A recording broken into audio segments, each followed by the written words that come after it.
We have this week, you have the Pasha of the Meraglim. You all learned it.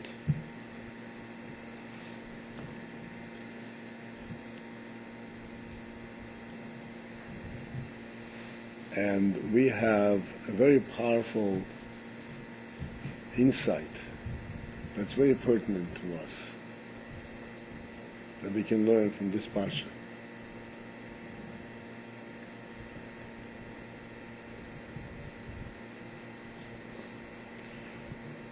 First thing is that although it says in the beginning of the Pasha that Hashem told Moshe to send the Meraglim, but in fact, I'm sure you all learned, Rashi, and it says so later on in the Chumash, that it wasn't exactly that way. That Hashem really did not think that Eden shouldn't go for Meraglim, they should need Meraglim. It was initiated from the people. They wanted Meraglim. And Hashem responded to Moshe, and he said, if they refuse to believe what I told them, then let them send the Meraglim. And the end will be that the Meraglim will be instrumental in destroying all the chances of coming at Israel. There's going to be a completely negative result.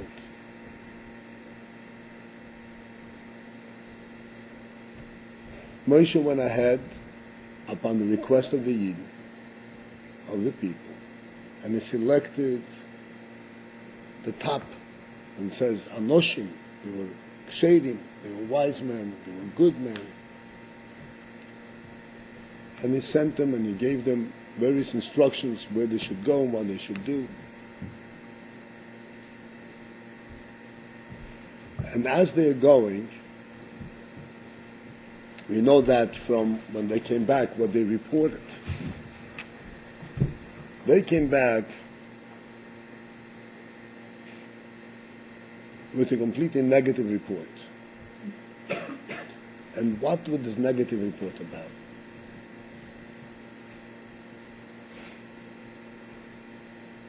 They said that wherever we went, we saw funerals, saw people burying people. That shows that this is a land that is hard to live in.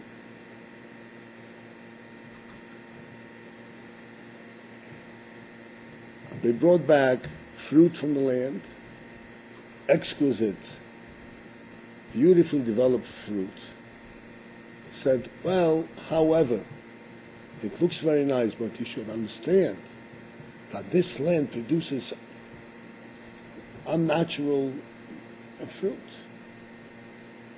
And if it produces unnatural fruit, the people there are also unnaturally powerful and impregnable. We can't really face them.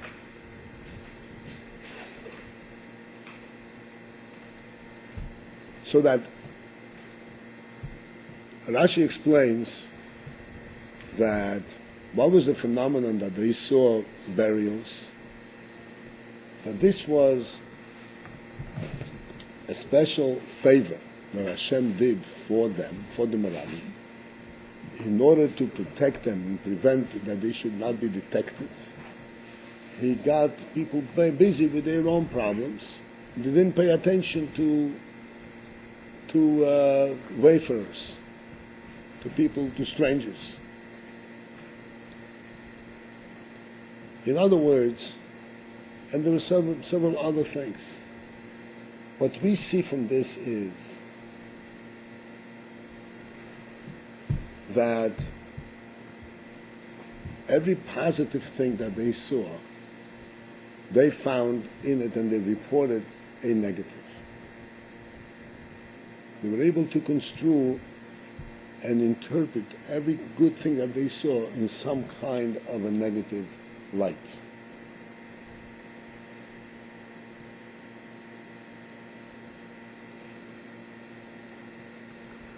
And how does this develop? You're talking about good men. How did it come about like this? That they should be so confused and so misunderstanding, so misinterpreting, misleading.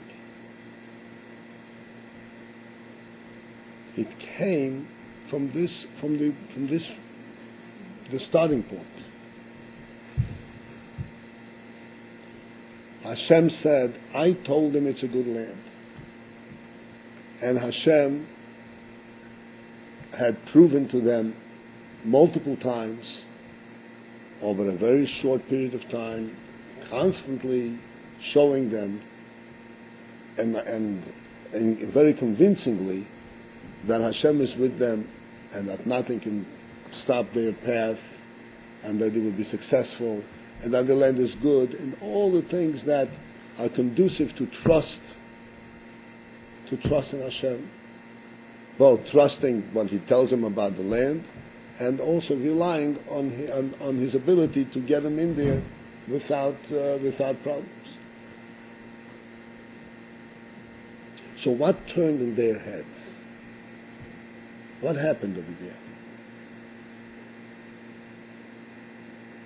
The fact is, it's really mind-boggling. These were people that had just now witnessed Yetzias Mitzrayim, Kriyas Yamsuf, Matan Torah, continuously. And they were covered continuously with a heavenly cloud. And they were eating man.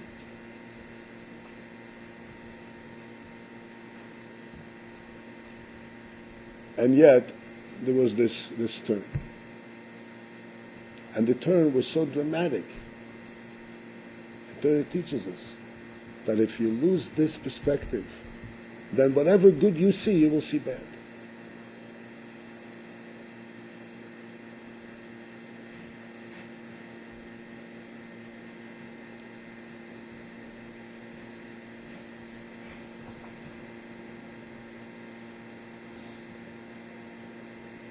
There's an interesting episode earlier, right after Kriyas Yamsuf.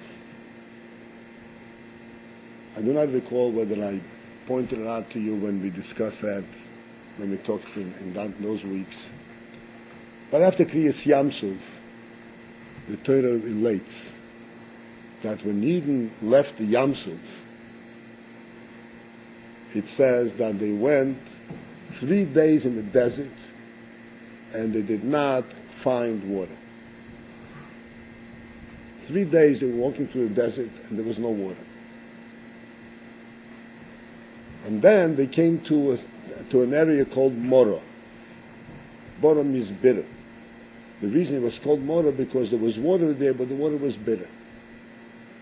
So when they came to Morah and they couldn't drink the water because it was bitter, what happened then? They started complaining. It was a ruckus. Started complaining.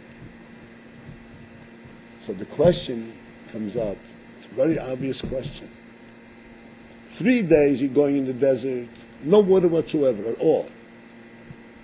No complaints. Nobody's complaining. They come to Morah, and the water is bitter, but there is water.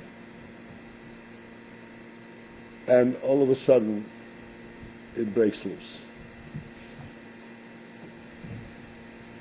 What happened? So one of the explanations is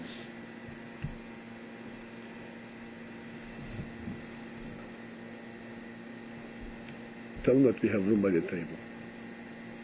We have room at the table. Sorry? We still have room at the table. A little bit claustrophobic. Claustrophobic? But I'm with you 100%. I can repeat word for word what you said. No. Sorry? Unless it bothers you that I'm saying that. No, it doesn't bother me, but okay. I accept. They didn't have I'm sorry? tomorrow, they finally had No, I'm not testing you. I'm not testing you. I'd just like to be with me. But if you feel claustrophobic, see, I don't feel claustrophobic. I like company. All right. Okay. Try to stay with me, okay? What? No, he doesn't bother me. I want you to be comfortable. Anyway, so what happened over there with these 3 days of waterless, and all of a sudden they wake up, we can't drink the water. So one explanation is like this, that when they walked out and they went out of Mitzrayim, they completely relied on Hashem. They completely relied on God. They're going from a land, from an inhabited land into the desert. They couldn't provide provisions for a journey in the desert. They don't even know how long the journey is going to be, where they're going. They completely relied on Hashem. Hashem is leading them. And there was a heavenly cloud, and they were leading, following the whole time. Then they went into the Yam Suf, and they're coming out of the Yam Suf. They had no questions whatsoever. They relied completely on Hashem. And as they relied on Hashem, they didn't need water. They weren't even aware that they needed water.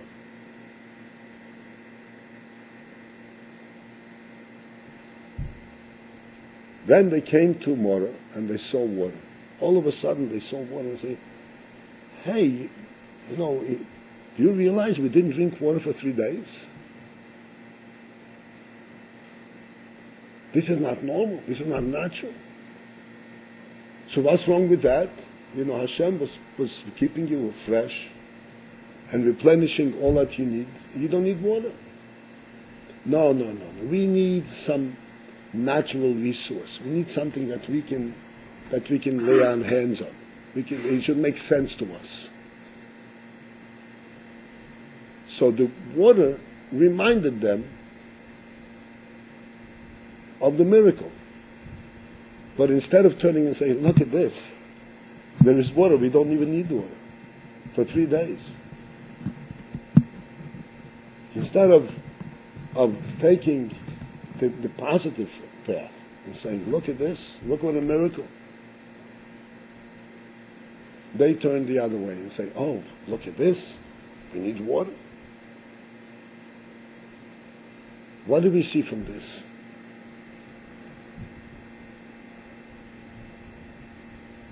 That as much as a person can be convinced and proven and shown and experienced God's hand in his life and in the world,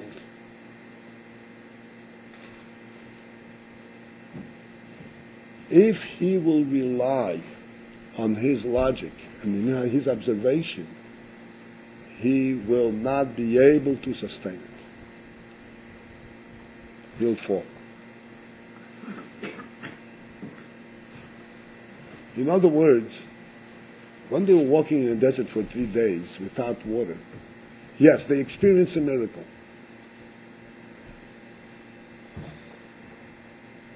But even though they experienced a miracle, they recognized the miracle only externally. They say, oh, it's a miracle. They did not internalize it in the sense that really, what does a person live from? What is human life? Does he live from his body or from his soul? He lives from his soul. And the soul is the real life. And therefore, even though physically and naturally it's impossible to live without water, but that's only when you rely on nature to give you sustenance, to give you life. Well, here we see that the real life is from the soul itself. So when they failed to recognize this, and they saw it only, so to speak, with their flesh eyes, they immediately turned around and said, no, we need some natural resource, some natural sustenance, a natural way, and we should be able to understand it. The similar thing is happening here by the Meraglim.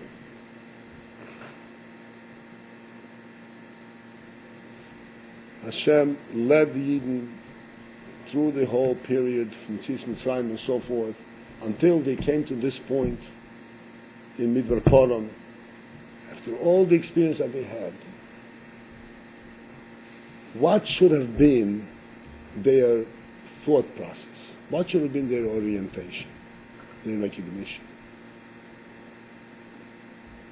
Their recognition should have been that really their lives are not dependent at all on natural resources. And the fact, and life in general doesn't depend on natural, it depends on Hashem's presence.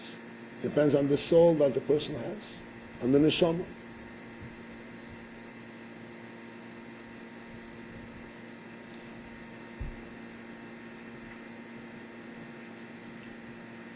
There is earlier on by Avram and Sarah, which I'm sure you all learned, that Avram was promised a son, and he was already 100 years old. He was 99, and he was promised that next year you're going to have a son, which was totally unusual, totally unnatural in those years. At 100 to have a son.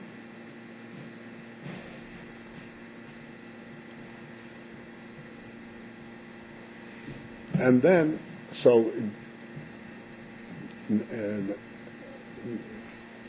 it says there that Avram, when he was told that, he fell on his face and he started to laugh. Yitzchak. This is why Yitzchak was called Yitzchak, because Avram laughed. And Rashi says that this laughter was a laughter of joy, a laughter of reassurance, but it elicited laughter because it was something beyond his expectation, beyond his imagination. Yitzchak means laughter. Yitzchak means laugh, yeah. Yitzchak. Then later on, there is a similar episode with Sarah. The Malachim came to Avraham. You know the story, right? The Avraham, after the Milah, the Malachim came to Avraham, and they spoke, and one of them said that Sarah is going to have a son a year from now. So it says there also that Sarah left. But Sarah didn't laugh outright. But internally to herself, she was laughing.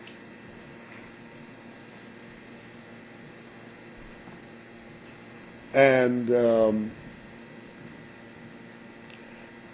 it says over there that Yitzchak Sarah bikirbo, that Sarah laughed inside herself.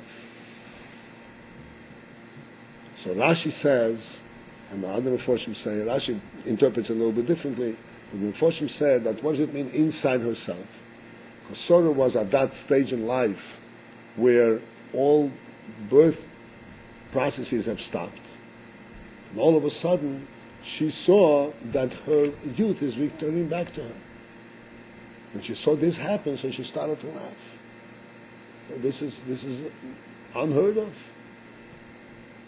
At 90 years old, all of a sudden you should get your youth back. So Hashem said to Avram, it says, Hashem said, why did Sarah laugh? So the Meforshim explain, what's wrong? She was laughing when she saw the miracle actually actualizing, happening. So what was reprimand? So the Meforshim explain that the reprimand was on the fact that Sarah laughed after she saw the miracle already actualizing, happening, that she was physically changing. When she saw that, that's when she started to laugh. So Hashem reprimanded her and said, when Hashem says that such a thing is going to happen, that should be as sure as it happened already. Actual. You don't need any substantiation. You don't need any proof that it's happening. It should be as clear as if it already happened. So the reprimand was, why was the laughter came? Why did the laughter come only after she noticed that things were already happening? Why wasn't the laughter immediately when she was told about it? In other words, what we are being taught is that we have to recognize that the emunah that we have, emunah in Hashem, is not an artificial thing, something that we create because we want to believe. Emunah is a real power. Just as we understand 2 times 2 equals to 4, and nobody's going to convince us otherwise, and we don't need any proof, we understand that that's how it is. The same thing in our emunah, in our insight of the truth, we recognize what the truth is, and nobody can change that. And that is the reality of how we see the truth.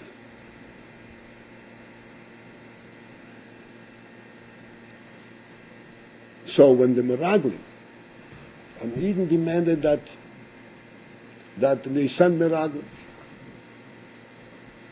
they send spies to see whether the land is a good land, whether we can conquer them, and all the things to substantiate what Hashem said. What does that show? It shows that after all the experience that they had, they failed to connect and to recognize the true force and the true recognition of what emunah, of the emunah. In other words, Hashem came with a heavenly cloud. Oh, I see a heavenly cloud. I can't deny it. I believe it.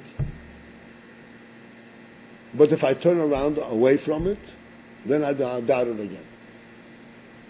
Because my mind, my logic, my observation, my natural observation, I don't see it.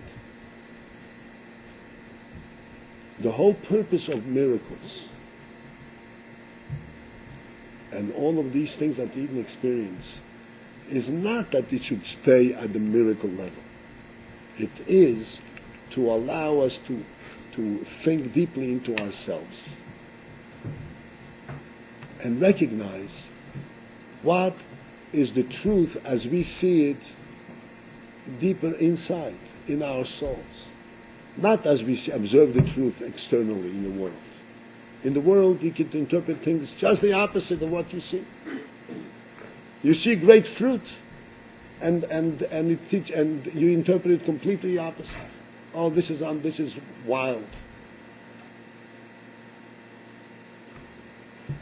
You have to see things from the neshama perspective.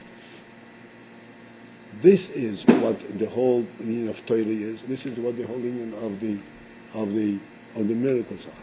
It's not to sustain you on a miracle level. It is to bring out and to reveal a recognition of an insight of how I see the truth from the perspective of my neshama.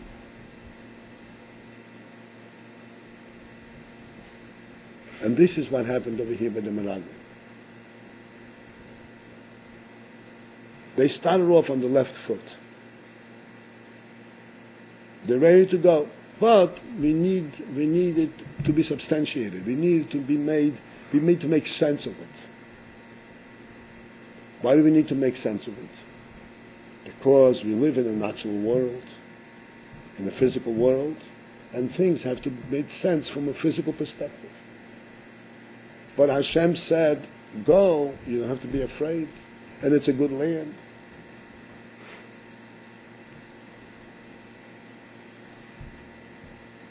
Yes, Hashem said it, and I believe it, but I still have doubt. I need to substantiate it. I need to reinforce it. I needed to see it happen. As a result of that, everything that they saw They saw the opposite.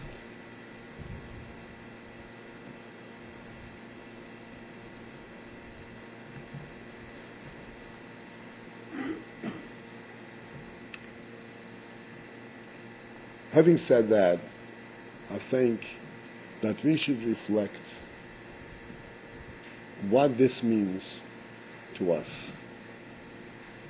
What does this teach us? What does this tell us about ourselves? The truth is, you're constantly learning about it in Tanya, in Chassidus, even in Chumash. Whatever you learn about the Yiddish Neshama, you learn about Emunah, you learn about the Nefesh Olikis and all that. But we have to focus in and understand, what is this really tell us?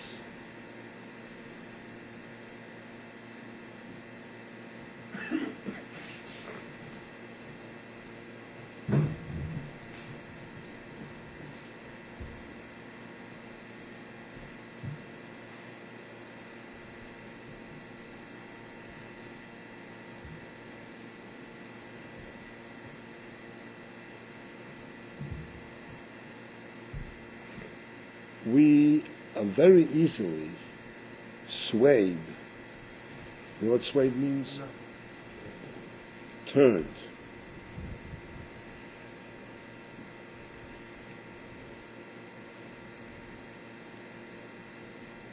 There is a saying from the Bardichever Rebbe, I believe Yitzhak Bardichever. And the Yitzhak Bardichever once got up in Shul. Rabbi Yitzhak is known as the Sameger, which means he always advocated for Yidden. He was an advocate for Yidden. He always said good things about the Jewish people. So one time he said, Rebbeinu Shalom, what Rebbeinu Shalom means, right? Rebbeinu Shalom. What do you want from me? The Gan Eden and Olam Haba, you put in books. You told them about it in books. Olam Haza, this world, and all the distractions of this world, you put right in front of their eyes, and in books. So that's why they get confused. Why don't you test them the other way? Why don't you put the Gan Eden and Olam Haba and all good spiritual things in front of their eyes? And put Olam Haza and its timers in the book and see which one they'll choose then.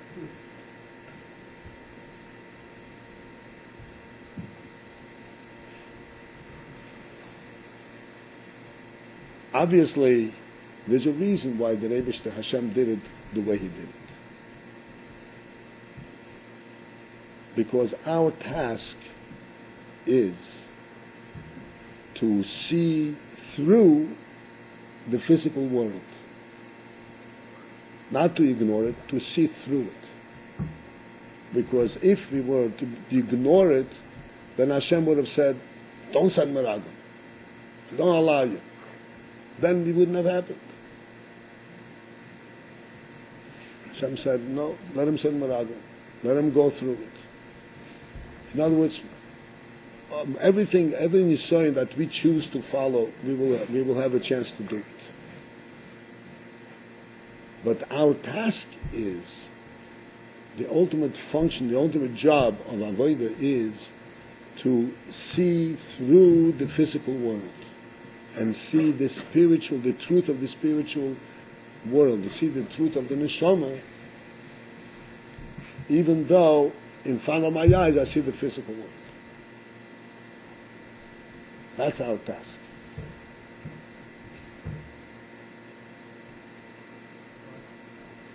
I just want to finish it real quick. What happens from a physical perspective? And this is our big nisoyin right here. From a worldly perspective, what happens is, the world we see in front of us, like the Rebbe Madisha says, this is all reality, this is all real.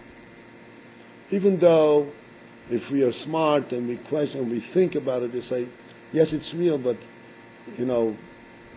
what makes it real? Where does it come from? How come it's here? Who created it? It didn't create itself. What kind of entity it is? But that's already if one contemplates and thinks and so forth. But what is the reality as we see? This is it. This is the reality.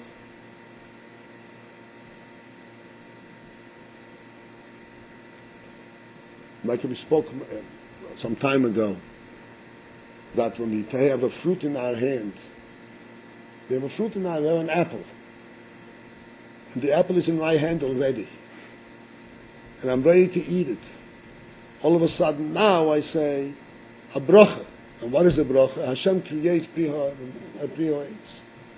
Hashem creates, it's all here already. And the tree already produced it. So we discussed it then, if you remember, I don't know how many of you were then present of this group, that making a bracha actually means, maybe we'll review it sometime, maybe we'll review it on the internet. Making a bracha actually means that we recognize that this is a fruit, this is not just a piece of a tree. And Hashem is the one who makes it for us to eat. It's intended to be a fruit. It's not just something that grows on the tree for some kind of natural reasons. So the world is right in front of us. And it's very real. And as far as we're concerned, as far as the physical eye is concerned, the apple is already there. It doesn't have to be made. It doesn't have to be given to me. It doesn't have to be granted permission. It's here.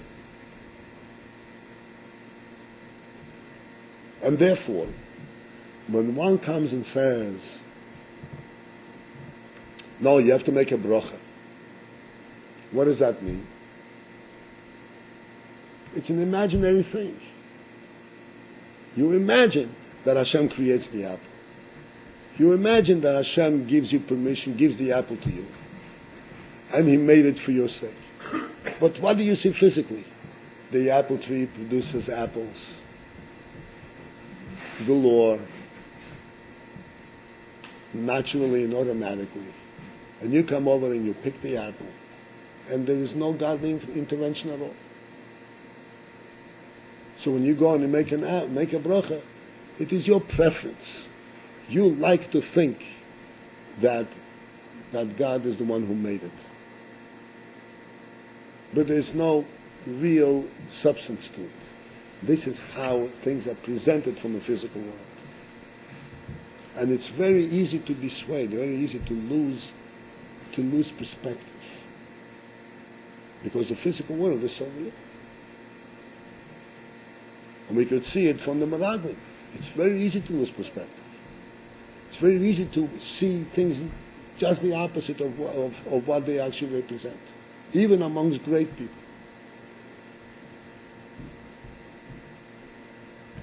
What is the point that the Torah is demanding, what the Rebbe wants, what Hashem wants from us? And why are we put to such a test, to such a degree? The point is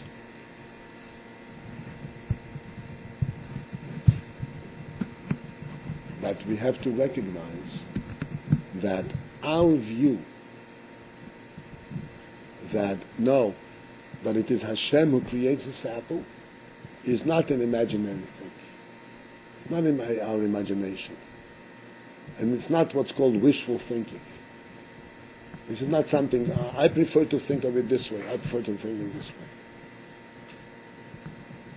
But in truth, if I think more deeply from my soul's perspective, from the perspective of how I personally see things, from a deeper perspective, there I see that this is the way I see it. And I cannot see it any other way. Why? Because in fact, the presence of the world, the existence of the world doesn't make any sense. Because where does it come from? It doesn't have any substance. And the only substance that it has is the fact that Hashem creates it. And if I don't see that Hashem creates it, then I can't imagine the world to exist. This is how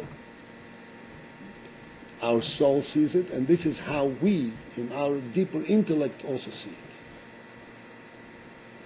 This is described in the Rambam, right in the beginning of the Rambam, right in the beginning of the Rambam, in the Halachas. And the Rambam speaks about Amunah, and the Rambam says,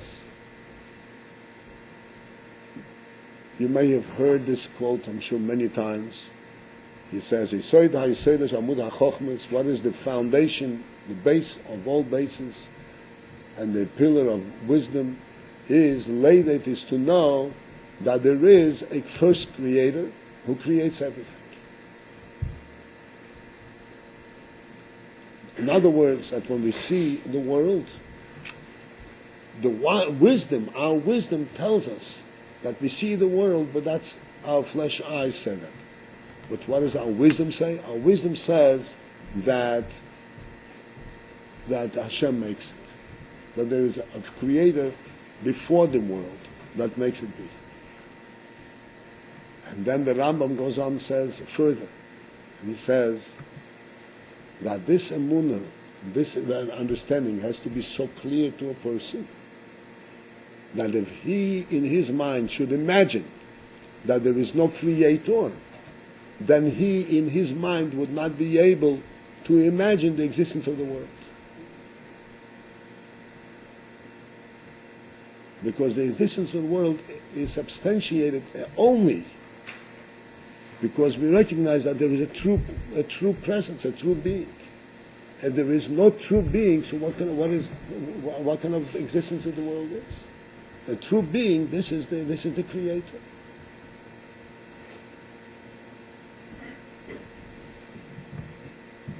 And this insight, this understanding that there has to be a true being, this is in the power of our soul. This is not, our physical eyes don't see it. Our hands don't see it. This is something which we have because we have a living soul. And the living soul tells us that there has to be a true being for all superficial beings. The world is a superficial existence, but there has to be a true being behind it.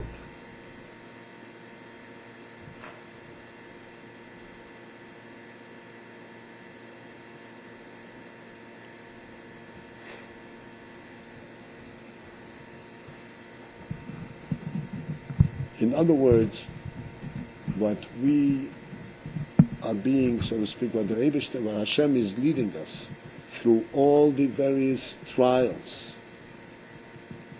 whether it be in the desert with the Meraglim or us in our own lives. What will sustain us in our own lives? It is a recognition that these two principles are not something that is arbitrary, that I believe in it because I choose to believe in it. And it's arbitrary. I look this way, I believe it. I look this way, I don't believe it. But this is the only way for me to see the reality. Because it comes directly from the living soul that is inherent in the human person, in the human being.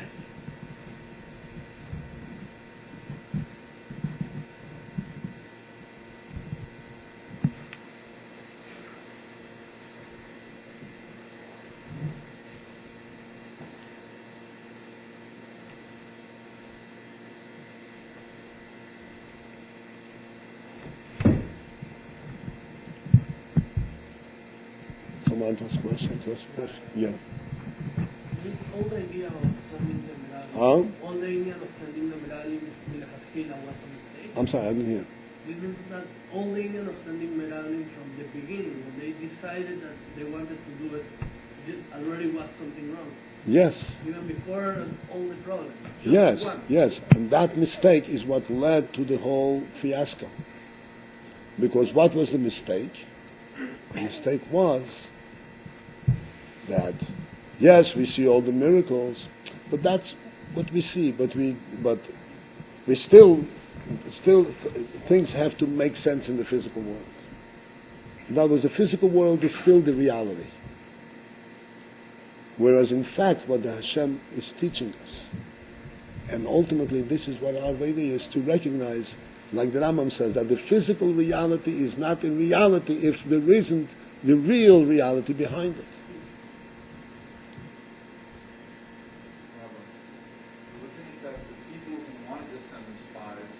They weren't the people who went. It was the people who did not ask for spies. They were the ones that Moshe chose, correct?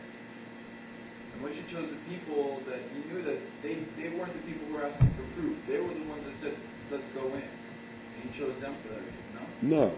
No. In general, the whole people, only Yeshua and Kalev are the ones who stood to the test. But the others, they went to start off with the idea that, with doubt.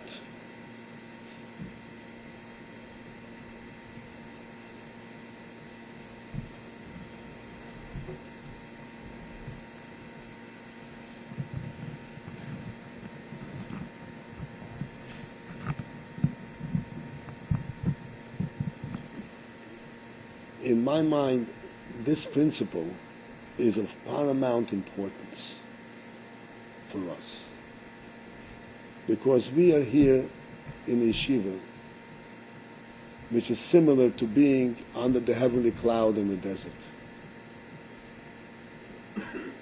We're sitting and learning, we're exposed to only one perception, one thing.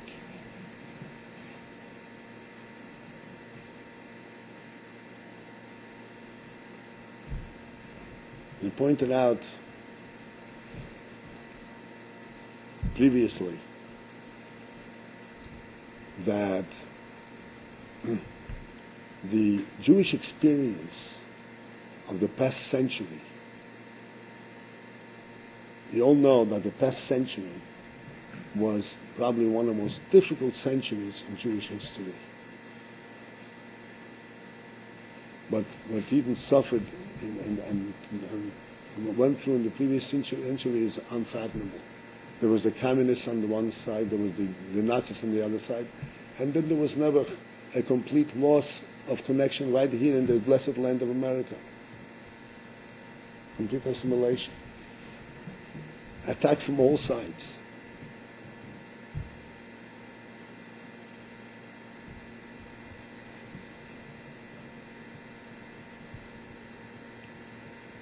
And what did all this together prove? What surfaced after this century, after that, all that suffering? We have to all recognize this. What surfaced and what came out is this. We had in Europe, all over Europe,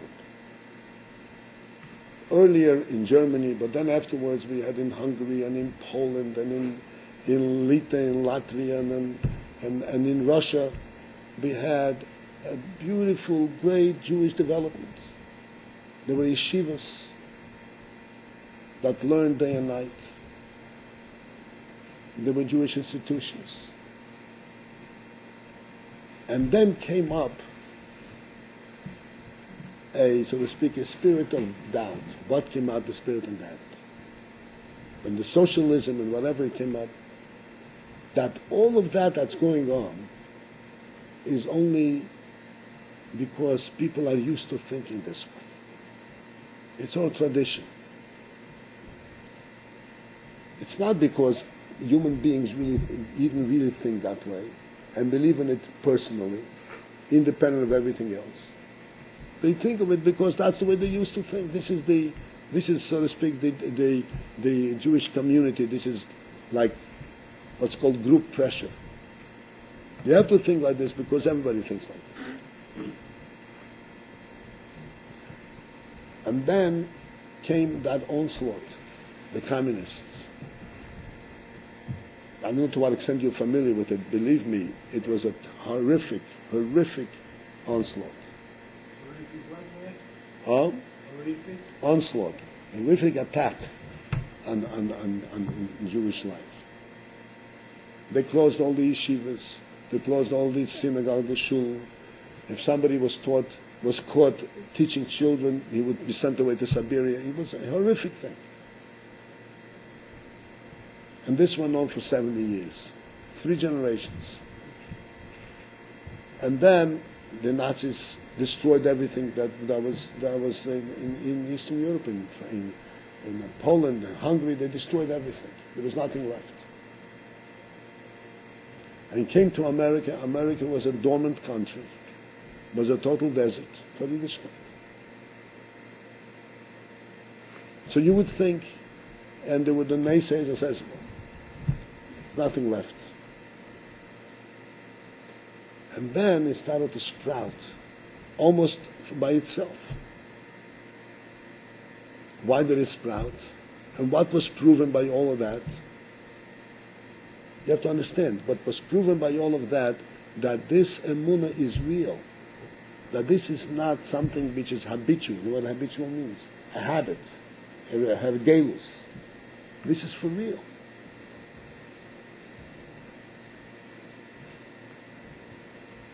And nothing can confuse us, nothing can take it away, can take away from us.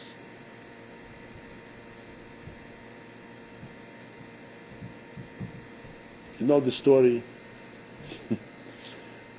it's kind of just to make things lighter. This man decided he's going to teach his horse how to work without food. Food, after all, costs a lot of money. He's going to teach his horse that he shouldn't have to eat. So he said, I taught him, a day, 2, and he was working, and I didn't give him food, and he was going good. So he says, so what happened? He says, well, I almost succeeded in teaching him, but he died first.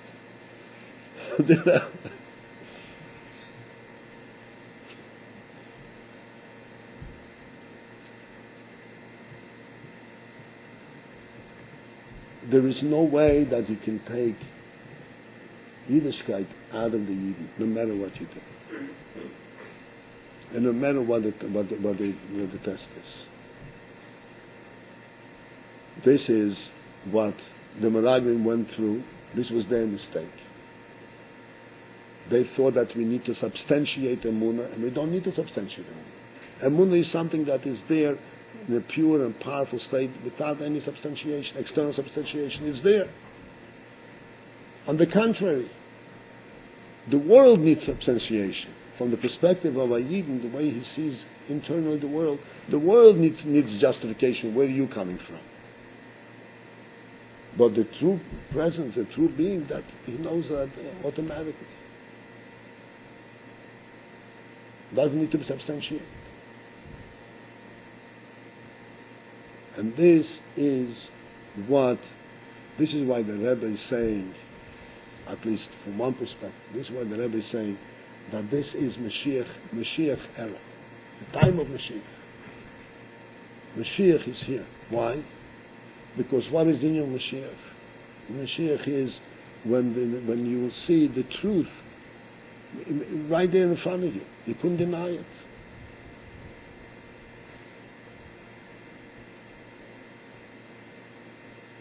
And the Yiddishkeit that we have, and each one of us who recognizes this knows that this is not something that he has by habit. He wasn't trained from cradle for it. On the contrary, he was trained just the opposite. And yet, when he saw it, he recognized it. Oh, that's the truth. That's the way I know it. Where do you know it from? You know it because you have it in the Shlach. Because that's the truth. So that if there's no question that the world is still going to present a challenge, and we're still going to doubt ourselves, but we have to remember that no matter what doubt comes up, the truth does not change. And we also always have to revert back and find our own truth. And find that, as I said, the world is the most precarious existence. You know what precarious means? Shaky. But Hashem, that's not a shaky existence, that's the truth. That's the only reality that's real.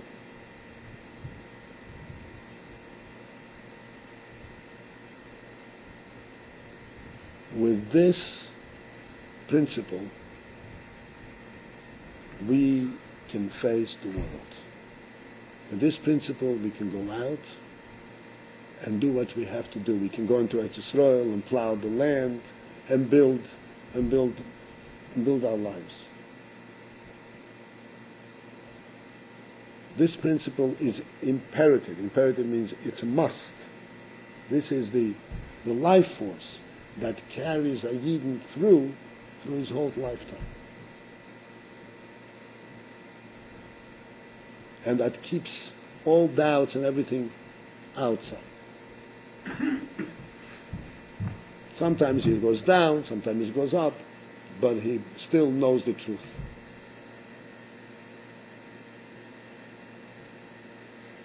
This is the lesson from the Meraglim. And this is a helping that we should clearly see this truth, should identify with it. We should know that this is a power that cannot be erased, cannot be stopped. There's nothing comparable to it in the whole wide world, in all the taivas in the world, in everything. There's nothing that can drown out this truth.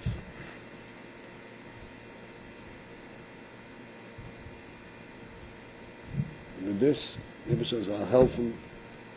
Rebbe will help each one of us here to come out strong and be able to face the world and to build their lives, and Hashem will bring you success in building your home. Amen.